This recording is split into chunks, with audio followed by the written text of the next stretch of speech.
मुनिकुड़ा आदिवासी समाज तरफ धूमधाम रे विश्व आदिवासी दिवस पालित। रायगड़ा जिला मुनिकुड़ा ब्लॉक आदिवासी मानक आज विश्व प्रसिद्ध आदिवासी दिवस महा आडंबर रे पालन करा जायछि। रायगड़ा जिलार 11 गोटी समस्त ब्लॉक रे पालन करा जायतिबा देखिबाकू मिलिछि। सारा विश्व रे आदिवासी दिवस पालन करुथिबा बेले रायगड़ा जिलार विषमकटक चंद्रपुर ब्लॉक मुनिकुड़ा ब्लॉक रे बहु आडंबर रे पालन करा जायतिबा देखिबाकू मिलिछि। ए विश्व प्रसिद्ध आदिवासी दिवस रे आदिवासी माने प्रथमे निजर जल जंगल माटी पवन रो अधिकार आमे आम माटी माँ को छाड़ीबु नाही बोली सहर परिक्रमा पदयात्रा करी निज पारंपरिक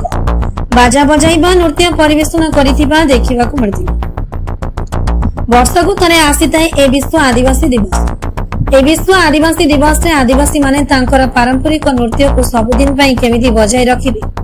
सेने विभिन्न ढंगरे नृत्य परिवेषण करी मुनिकुड़ा गुंडीचा नगर छकठारु आरंभ करी बस स्टांड निकटस्थ तीनिकोणिया छकरे पहुंची शहीद लक्ष्मण नायकଙ୍କ प्रतिमूर्ति रे धूप दीप जाली पुष्प माल्यार्पण करी मुनिखोल छक निकटस्थ कनिका परमेश्वर मंदिर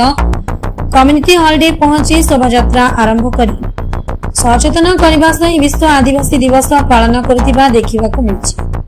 ए विश्व आदिवासी दिवस पालन अवसर में मुख्य अतिथि मानक द्वारा आबा बिरसा मुंडा और शहीद लक्ष्मण नायकଙ୍କ प्रतिमूर्ति रे धूप दीप जाली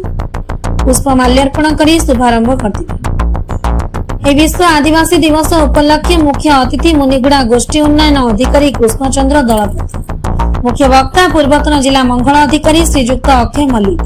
सम्मानीय अतिथि मुनिगुड़ा समिति अध्यक्ष श्रीमती दुखिनी नुंडुका विषमकटक निर्वाचन मंडली पूर्वतन विधायक श्रीजुक्त सारंगधर काटलका सम्मानित अतिथि रूपे आमंत्रित होइथिबा बेले आज विश्व आदिवासी दिवस पालन शोभा कार्यर सभापति श्रीजुक्त जगन्नाथ नुंडुका मुनिगुड़ा आदिवासी समाज युव सभापति तथा संपादक त्रिपति किलाका उपसभापति उपेन्द्र सिकोका आमंत्रित शोभार मुख्य अतिथि सम्मानीय अतिथि और मुख्य वक्ता गण को फूल तोड़ा देवा सह ऊपर ढंकुणी दे सम्मानित करथिले। सेबरी उपस्थित प्रत्येक सांबादिक मानक उपढकन दे सम्मानित करथिले। अन्य मानक मध्य मुनिखोल पंचायत सरपंच पाइक जाकाका शिवपदर पंचायत प्रकाश तरसिका पात्रगुड़ा सरपंच अनंत नुंडुका आगुड़ सरपंच सुनीता पिडिकाका इच्छापुर सरपंच नारिंग माछी रघुबारी सरपंच नाउका माछी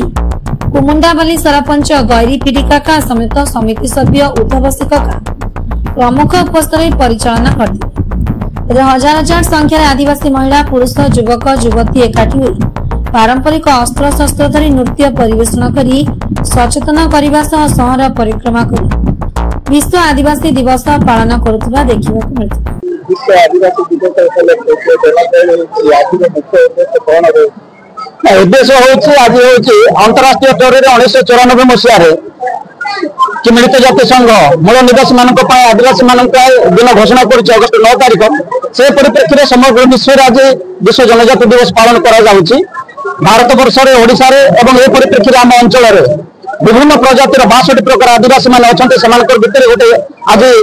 निज निज भितर गोटे मिलन और आम मान संस्कृति भाषा जहाँ धीरे धीरे लोप पाइला अवस्था अच्छे जीवित रखापी और आम कला संस्कृतिर प्रचार प्रसार सहित आदिवासी मान सामाजिक विकास शिक्षा क्षेत्र में कृषि क्षेत्र में राजनीति क्षेत्र में आर्थिक क्षेत्र में किभली आगे से मुख्य स्रोत सामिल हो पारे से भितर गोटे गेट टुगेदर होती आज नाच गीत सहित आम भाई मैंने कोण अनुकोण आसी सामिल होती स्वतःपूर्त भाव में एटा कौन आज विश्व जनजाति दिवस को आम गर्व गौरव इतिहास दिवस हिसाब से पालन करूँ। मो ना त्रिपति किलाका मुनिगुड़ा आदिवासी समाज सेक्रेटरी और मो आदिवासी समाज एकता होगापी आम सब प्रचेषा जारी रही और आगामी दिन में बहुत धरण आदिवासी कोण अनुकोण को संगठित करने मोर लक्ष्य।